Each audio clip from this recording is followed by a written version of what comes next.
comfort women is a euphemism that, though we use the term, I always know that they are hundreds of thousands of girls and women that were forced into sexual slavery. History, facts that we don't teach in this country. For those reasons, this memorial, this effort, this movement, and the voices in the message that our harmony, the grandmothers, the victims of sexual slavery, it's important that their voices be heard and we amplify them. Using women during wartime as sex slavery is a human rights crime. So it is because of the grandmas that we have that law now in effect.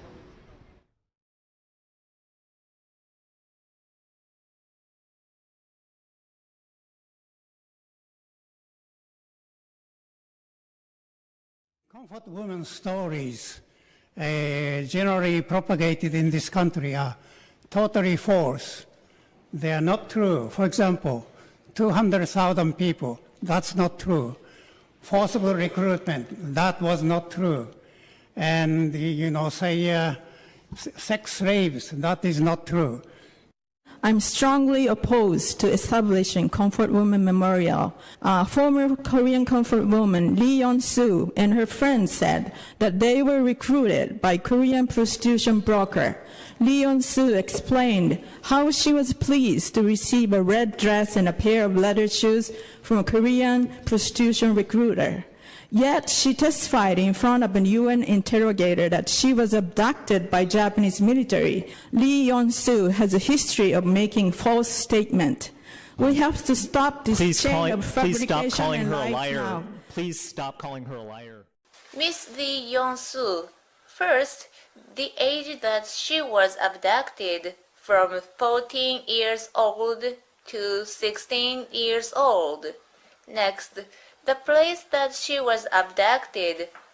Her testimony has been changed from regional city of Korea to Taiwan. Who did take her away? A man in clothes like military uniform, a soldier, kamikaze pilot, kamikaze unit in Taiwan. How was she abducted? She said that the abductor had threatened with bayonet at newspaper interview in 2002. She said that the abductor had covered her mouth at her lecture in 2007. When, where, by whom, how? She always changes her insistence. The year she was abducted is only consistent. It was 1944. One day, she insisted that she was forced to be a comfort woman for 3 years. Somebody asked her, "Were you forced until 1947? World War II was over." Then she changed her insistence again to for 1 year. There is no consistency in her testimony.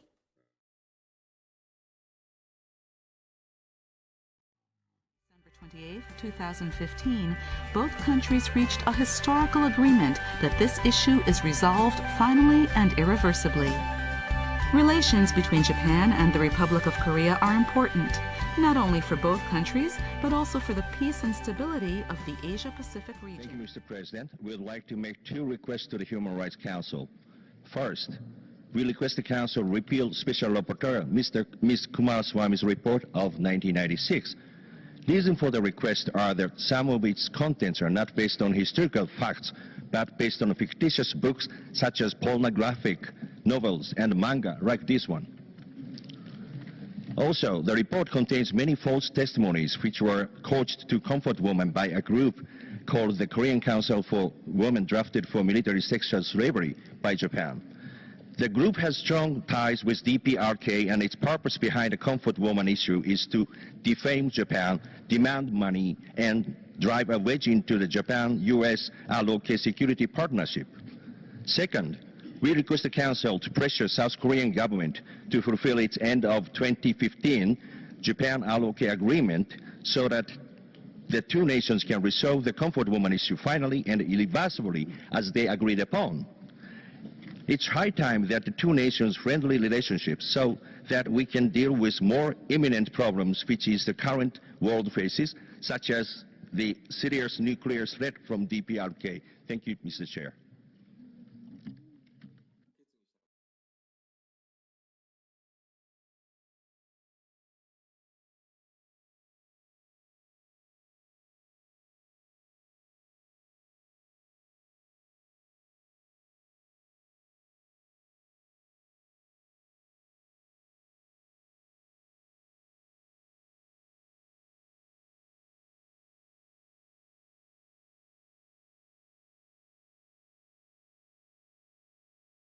I wear many hats.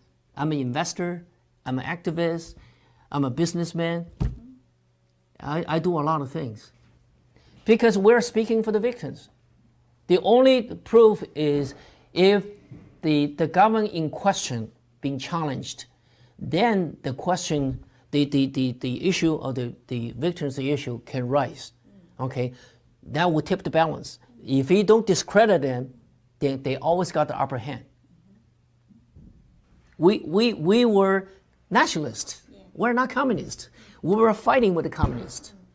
I'm from Taiwan. I'm not from China. So they are totally distort this thing. You see, the Chinese government, they don't want to have anything. In fact, they were trying to also distort my history. We are a tool of the Chinese government. We have nothing to do with the Chinese government. I keep saying we're funded by the Chinese government. We didn't take a single dime, not a single penny from the Chinese government. We have no money from Chinese. Actually, we help the victims. We help the comfort women, we help the forced labor. We raise the fund in the United States, help the victims. We help them to file a lawsuit in the United States. In Los Angeles, in Washington, in New York, and we went to U.S. Supreme Court. We pay for it. We raise the money. Everybody chip in. None of them reported. It keeps continue to say we're funded by the Chinese government. China, yeah, same thing. China is not any better.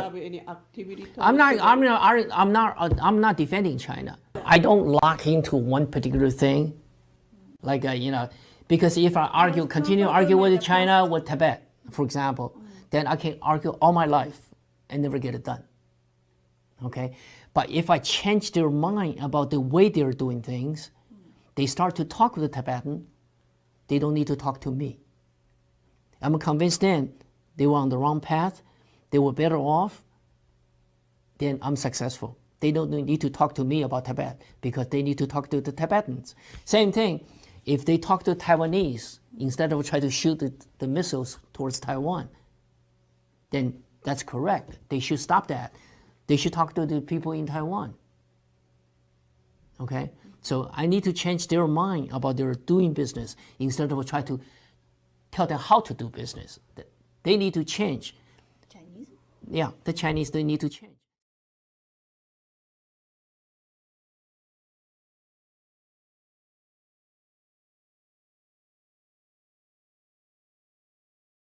I have no relationship with them. They try to use our name. No, I have nothing to do with them. Completely No. different. No, I had a dinner with them. I talked with them, but I had nothing to do with the organization.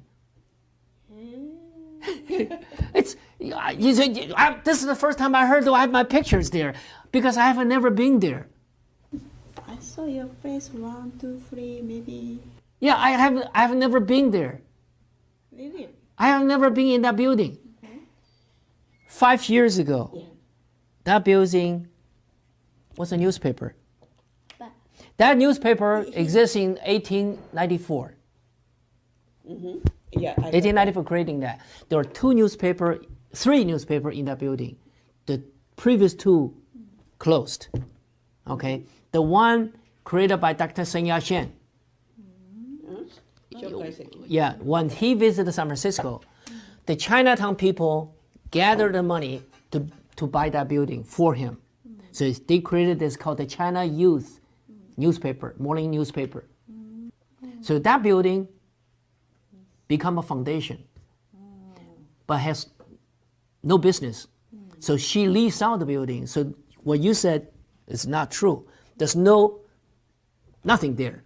She leased the building to somebody else. 2 years ago, she had the idea. She wanted to do something like this, her own idea. Because she went to China, her son married the daughter of the vice premier of China. So she becomes very close to the Chinese communists. That's why we don't talk. So she visits China quite often. So once she was visiting her hometown in China and discovered this old museum. She said, "Oh, this is a great World War II museum. I really like to do this in United States." Then they say, "Why not? If you do that, we'll donate a copy of this." That's how she got this idea. So 2 years ago, she called us, says, "I want to create something in memory of the people sacrificed for the resistance war against Japan." You're saying you're not really working for building comfort woman statue, but you are working for their victims. Yeah, right. You really care less about the statue building. That's up to the people organizing, and they wanted to select the location to build a memorial.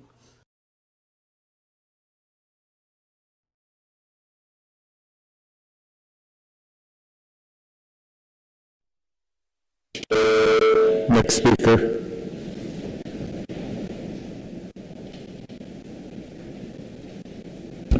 SFG TV, please.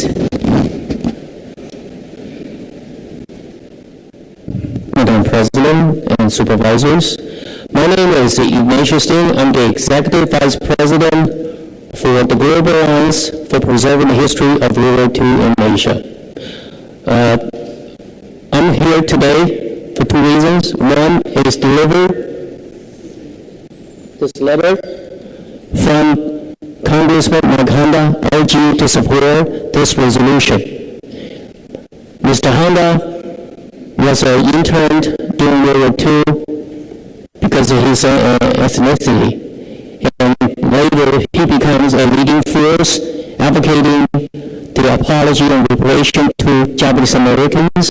He had been fighting for human rights throughout his career, from supervisor to the assemblyman in California, then in congressman. And so I want to present it to you, and also a copy of this letter to all of you are in your inbox just right today.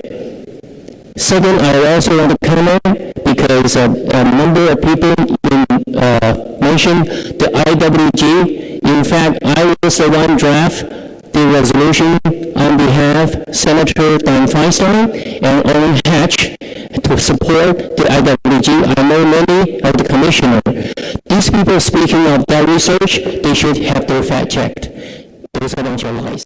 Thank you. The Philippine military took earlier this year near the Spratly Islands. The images show the Chinese have started reclaiming two new locations, one at Mischief Reef and another at Subi Reef. Philippine military sources say China has developed at least 1 square kilometer among a total of 7 locations it's been working on. For example, strips of shoal that were underwater in September at Fiery Cross Reef have been reclaimed. The area is now 3 kilometers long and 200 to 600 meters wide. Philippine military sources say crews are constructing a runway. And they say workers have been racing to put up large complexes, such as a 6-story building at 4 other locations, including Gavin Reef and Johnson Reef. Our sources tell us the types of facilities and China's recent maritime activities suggest the reclamation projects could be used for military purposes. They say the facilities could start opening by year's end. Chinese authorities say the development is happening in waters under their control, but the Philippines, Vietnam, and other parties have competing claims in the South China Sea. U.S. officials have expressed their concerns over China's activities in the region.